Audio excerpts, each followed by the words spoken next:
महात्मा फुले माध्यमिक आश्रम शाळेची विद्यार्थिनी तुमच्या समोर विषय मांडते माझ्या स्वप्नातील भारत. कुणी एकेकाळी म्हटलं जायचं ज्या डाल डाल पर सोने की चिडिया करती है बसेरा वो भारत देश है मेरा, वो भारत देश है मेरा. पण दुर्दैवाने या दृश्याला कोणाची तरी नजर लागली आणि हे दृश्य मालटलं. माझ्या मनामध्ये विचार आला की माझ्या स्वप्नातील भारत आणि वर्तमानातील भारत एकच असावं, पण दुर्दैव नाही, असं नाही.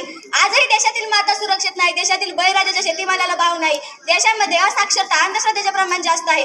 मग माझ्या स्वप्नातील भारत देश कसा असेल जिथे स्त्री शेतकरी सैनिक यांना आदराचे स्थान नाही, श्रीमंतीचे गुणगान गाऊन माणुसकीचा गुणगौरव करायला विसरला, असा माझ्या स्वप्नातील भारत देश कसा असेल.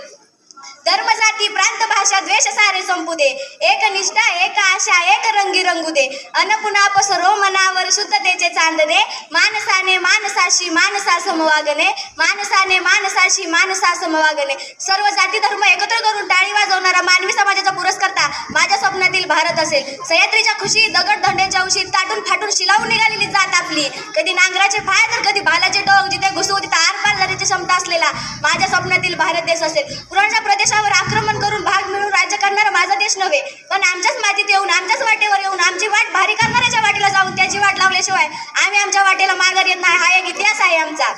एखाद्या स्पर्धेच्या योगात जरी आपला प्रतिस्पर्धी जरी पडला तरी त्याला उचलून धावत नेण्याची क्षमता असलेला माझ्या स्वप्नातील भारत असेल, उचलून धावत नेण्याची क्षमता असलेला माझ्या स्वप्नातील भारत देश असेल. जाता जाता एवढेच म्हणते हिंदूंच्या हृदयात मुसलमान आनंदाने राहतील, हिंदूंच्या हृदयात मुसलमान आनंदाने राहतील, मुसलमानांच्या हृदयात हिंदूंचे डोळे वाहतील, मुसलमानांच्या हृदयात हिंदूंचे डोळे वाहतील. जातीयता धर्मयता विषमतेचे नाव नसेल, स्त्री हक्कासाठी सदैव द्वार खुले असलेला माझ्या स्वप्नातील भारत देश असेल, माझ्या स्वप्नातील भारत देश असेल. एवढे बोलून मी माझे 4 शब्द संपवते. जय हिंद, जय महाराष्ट्र.